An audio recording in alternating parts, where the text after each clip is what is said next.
Gas prices have been skyrocketing recently, and it's leaving a dent in our wallets. In just a matter of weeks, the cost of a gallon of gasoline has shot up by more than 30 cents. Buckle up because it's only going to get worse, and today we're diving deep into the reasons behind this gas price surge. In August alone, we saw gas prices shoot up from $3.50 to $3.87 per gallon. That's a significant increase in a short period. And the bad news is, it's not stopping there. Official estimates predict that by the end of the week, the average cost of regular gasoline could surge by another 10 cents and hit the dreaded $4 mark. So what's causing this painful pinch at the pump? It's largely due to a policy mistake made by the U.S. government. Despite an increase in domestic oil production, refiners are struggling to refill their inventories. This means they can't keep up with the demand, and as a result, prices are continuing to climb. Now, this isn't just about paying a bit more for gas. The fuel crisis is causing a ripple effect throughout the economy. Not only will it hit your wallet when you fill up your tank, but it will also affect your spending power right before the holiday season. Companies are feeling the pressure too, as they need to raise their prices to cover higher transportation costs. Data shared by Yahoo Finance's Ines Foray shows that this fall, gasoline and diesel prices are expected to rise by 50 cents and $1 respectively. This price surge is directly attributed to a policy mistake that's leaving America with a serious supply gap. Just this month, diesel prices already shot up by 54 cents to $4.38, up from $3.84. And now, the gasoline market is following the same upward trend, which has government officials on high alert. The two main things Americans pay close attention to are gas prices and food prices. That's because when gas prices go up, it takes a toll on their spending power and influences how they perceive the health of the U.S. economy. Economists from S&P Global Market Intelligence explained that there's about a 70% correlation between gas prices and consumer sentiment about the U.S. economy.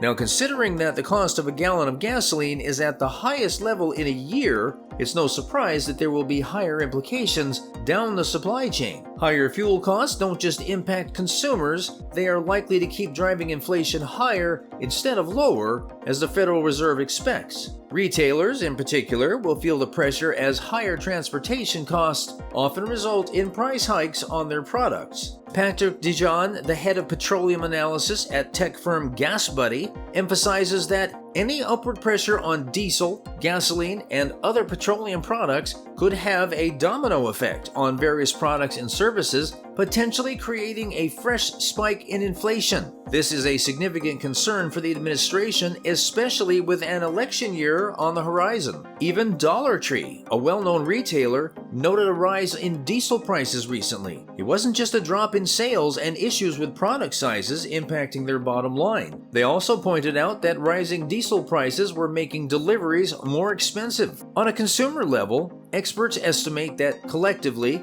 Americans are now facing an extra annual cost of roughly $101 billion this year. This projection is based on the assumption that U.S. motorists use approximately 375 million gallons of gas each day. As we look ahead, the upcoming back-to-school season adds another layer of concern. Inflation is no longer a downward trend, it's marching upwards, and energy costs are about to begin their seasonal rise. This shrinking purchasing power is likely to contribute to a slowdown in economic activity. BNP Paribas has revealed that American savings are starting to run down, and they anticipate it might be depleted by the end of the year. As we approach the weekend, AAA is expecting a 2.4% increase in gas prices to $3.94, surpassing last year's average of $3.85 per gallon. Travel demand is forecasted to go up by 4% compared to 2022 levels. Debbie Haas, a vice president of travel for AAA, mentions that the Labor Day weekend will be a big send-off to what has been an extremely busy summer travel season. Their predictions even show that on September 8th, pump prices could reach $4. This could happen sooner if any of these storms in the Gulf of Mexico disrupt the dense network of refineries in the region. For instance, Florida Governor Ron DeSantis declared a state of emergency for 33 counties in anticipation of Tropical Storm Idalia. The state deployed 1,100 of its National Guard troops and 2,400 high-wheel vehicles to respond to emergencies. Florida has no refineries or pipelines of its own,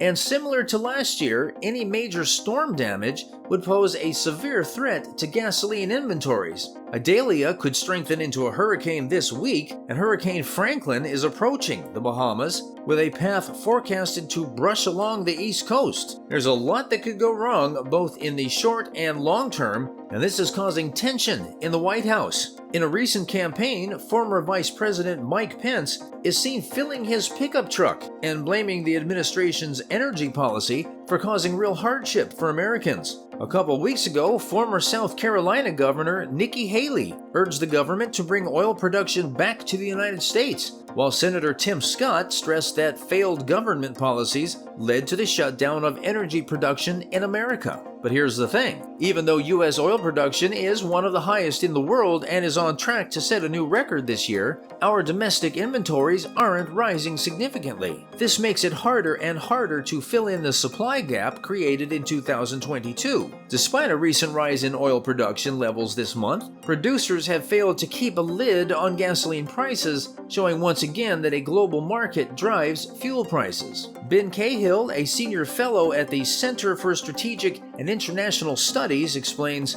"People assumed that the shale boom would bring a massive change in geopolitics and that this would fundamentally change the U.S. relationship with OPEC, and we chart this path towards energy independence, and that would really upend energy geopolitics. That just hasn't happened. We may be the largest oil and natural gas producer in the world, but energy prices in the U.S. are still dependent on global markets." After the conflict between Russia and Ukraine began in February 2022, the Biden administration released large volumes of crude from the nation's Strategic Petroleum Reserve to tame oil prices. In March of that year, officials announced the largest ever sale from the reserve, totaling 180 million barrels. However, the use of the Strategic Petroleum Reserve, SPR, as an oil market management tool infuriated some OPEC Plus producers. Worse, it almost depleted our national reserves. At this point, the government can't even figure out if it'll be able to refill it or not. This strategic error led the Saudis to retaliate this year by cutting production by 1.5 million barrels per day. In other words, the latest increase in domestic production of 100,000 barrels per day isn't going to make a significant difference in the cost of fuel, according to GasBuddy. There is really no way U.S. producers can fill the gap, says Dijon. At the same time, shrinking supplies and record high demand have pushed global crude oil prices up by 15% since the beginning of July. The International Energy Agency, IEA, predicts they'll keep rising from this point on, driven by declining global oil inventories, reduced production from OPEC Plus members, and record high demand. The IEA even notes that this could drive crude prices to $100 per barrel. The challenges are substantial, and it's a complex situation with no quick fix in sight. World oil demand has hit unprecedented levels, reaching 103 million barrels per day in both June and August. The trend indicates a potential increase in the coming months. Researchers suggest that this could push the average daily demand for 2023 to 102.2 million barrels per day, marking a significant 2.2 million barrels increase from the previous year. This would be the highest annual level of oil demand ever recorded. Robert McNally, the president of consultancy Rapidan Energy and former senior director for international energy for the White House National Security Council, pointed out, "No wonder why the administration is on alert mode." He noted that the White House tends to operate in two modes when it comes to oil prices: oblivious or panicked. The prospect of global crude oil prices hitting $100 per barrel and gasoline prices consistently remaining at or above $4 per gallon has indeed put them into a state of true panic. The realization that the government's dependence on the global market means they can no longer fully control the situation domestically has finally hit home. As a result, we should all prepare for significant volatility in the gasoline market in September and beyond. If you have found the video insightful, don't forget to like it and subscribe to our channel. Also, feel free to share your thoughts in the comment section below.